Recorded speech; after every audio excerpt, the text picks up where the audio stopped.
Hello guys, मैं हूं अज़ीम खान और आप देख रहे हैं मेरा यूट्यूब चैनल ई टॉपर्स। ये वीडियो आपको समझ में तभी आएगा जब आप ये वीडियो पूरा देखेंगे। आज का हमारा टॉपिक है शेयर्स एंड डिविडेंड। देखिए, ये चैप्टर शेयर्स और डिविडेंड को पढ़ने से पहले और समझने से पहले इसमें कुछ पॉइंट्स हैं, इंपॉर्टेंट पॉइंट्स, इनको हम जान लें। तो देखिए, एक हमारा होता है नॉमिनल वैल्यू।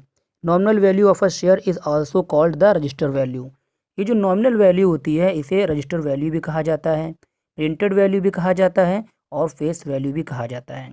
ये मान लिए कि आपने कोई प्रोडक्ट खरीदा या कोई चीज़ खरीदी, उसके ऊपर जो प्राइस पड़ा होगा वो आपका होगा प्रिंटेड वैल्यू। आप बाज़ार में जाते होंगे, कोई भी सामान खरीदते होंगे, उस पर प्राइस छपे रहते हैं, तो जो प्राइस प्रिंटेड होता है वही आपका हो जाता है फेस वैल्यू, रजिस्टर वैल्यू। लेकिन फिलहाल यहाँ पर हम शेयर्स की बात कर रहे हैं, तो शेयर्स में भी यही है। आ, दूसरा पॉइंट हमारा है आपका मार्केट वैल्यू। देखिए, मार्केट वैल्यू क्या होता है यहाँ पर, the price of a share at any particular time is called its market value. देखिए, जो मार्केट वैल्यू होती है ये फेस वैल्यू से कभी कभी ज़्यादा हो जाती है और कभी कभी फेस वैल्यू से कम हो जाती है और कभी कभी सेम रहती है। तो फिर if the market value of a share is the same as its nominal value, the share is said to be at par. यानी कि अगर ये नॉमिनल वैल्यू यानी कि फेस वैल्यू के इक्वल है ये मार्केट वैल्यू, तो ये कहलाएगा at par. Second point, if the market value of a share is more than its nominal value, the share is said to be above par और at a premium. यानी कि अगर market value face value से यानी nominal value से ज़्यादा है तो वो क्या होगा, हमारा क्या कहलाएगा, कहलाएगा हमारा अबव पर या फिर एट अ प्रीमियम। इसी तरह से if the market value of a share is less than its nominal value, the share is said to be below par और एट अ डिस्काउंट। यानी कि जो हमारे शेयर की जो मार्केट वैल्यू है वो क्या है, नॉमिनल वैल्यू से कम है, तो क्या कहलाएगा, वो कहलाएगा बिलो पर और एट अ डिस्काउंट। देखिए, इसको अभी हम एक एग्जांपल से क्लियर कर देंगे कि इसकी मार्केट वैल्यू क्या है, ये आपकी एट पर क्या है, और एट अ प्रीमियम क्या है, और ये आपका बिलो पर क्या है। वीडियो समझ में तभी आएगा जब आप इसको शुरू से लेकर आखिरी तक देखेंगे।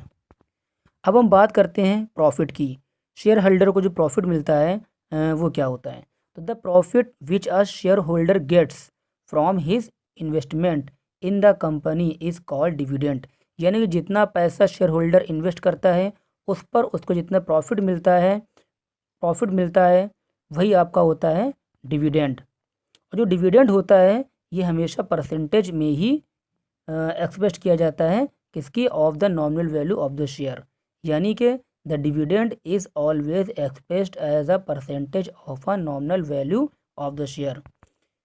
देखिए, अभी जो मैंने सब बताया आपको, फेस वैल्यू, नॉमिनल वैल्यू, है ना, और मार्केट वैल्यू, और जो भी बताया मैंने, इसको अब समझते हैं एक एग्जाम्पल से। कुछ देर के लिए हम ये मान लेते हैं कि ये जो आप देख रहे हैं ये 100 रुपये का नोट नहीं है, बल्कि ये एक 100 रुपये का शेयर है। ठीक है ना, तो इसके ऊपर 100 रुपये प्रिंट है, तो यही आपकी प्रिंटेड वैल्यू हो गई, यही आपकी फेस वैल्यू हो गई, है ना, और यही आपकी एनवी यानी कि नॉमिनल वैल्यू हो गई। अब ये जो शेयर 100 वाला शेयर है, अगर ये 100 रुपये से ज़्यादा का बिकता है, कितने में बिकता है, 100 रुपये से ज़्यादा का, तो हमने क्या किया, इस शेयर को 100 को मैंने बेच दिया, कितने का बेच दिया, इसको हमने सेल कर दिया 120 रुपये का, 120 रुपये का। ठीक है ना, तो ये जो 100 वाला शेयर 120 रुपये का बिका है, इसको मैंने 120 रुपये खरीदा, तो ये आपका हो गया मार्केट वैल्यू। यानी इस 100 रुपये वाले शेयर की जो मार्केट वैल्यू है वो है 120 रुपये, क्योंकि ये 100 रुपये से ज़्यादा का बिका है ना, क्योंकि ये 100 रुपये से ज़्यादा का बिका है, इसलिए क्या कहलाएगा यहाँ पर, ये आपका कहलाएगा एबव पर या एट अ प्रीमियम। इसी तरह से अगर ये 100 रुपये वाला शेयर आपका अगर कम का बिकता, 100 रुपये से कम का बिकता, 90 रुपये का या 80 रुपये का, तो आपके मार्केट वैल्यू हो जाती है, क्योंकि 100 रुपये से कम का था, क्योंकि ये जो शेयर बिका है ये 100 रुपये से कम का बिका है। मान लिया ये 90 रुपये का बिका है, सेल किया है 90 रुपये का, तो मार्केट वैल्यू वो थी यानी कि क्या हो गया ये आपका हो गया एट बिलो। और अगर 100 रुपये का ही सेल होता ये 100 वाला शेयर अगर 100 रुपये का ही सेल होता तो क्या हो जाता, हम बोलते एट पर, यानी कि जब इसकी फेस वैल्यू यानी कि जो इसकी नॉमिनल वैल्यू होती है वो मार्केट वैल्यू के इक्वल हो जाती है तो क्या हो जाता है ये, तो ये आपका हो जाता है एट पर। नेक्स्ट वीडियो में हम लोग सीखेंगे to find number of shares, यानी कि नंबर ऑफ़ शेयर्स को किस तरह से फाइंड किया जाता है। सम इन्वेस्टेड, यानी कि जो आपने टोटल शेयर्स खरीदे हैं उसके लिए कितना सम आपने इन्वेस्ट किया है। इनकम, जिसे हम रिटर्न और प्रॉफिट भी कहते हैं। Return percent and rate of dividend and some formula. इसलिए हमारा शेयर्स एंड डिविडेंड पार्ट 2 आप लोग ज़रूर देखिए।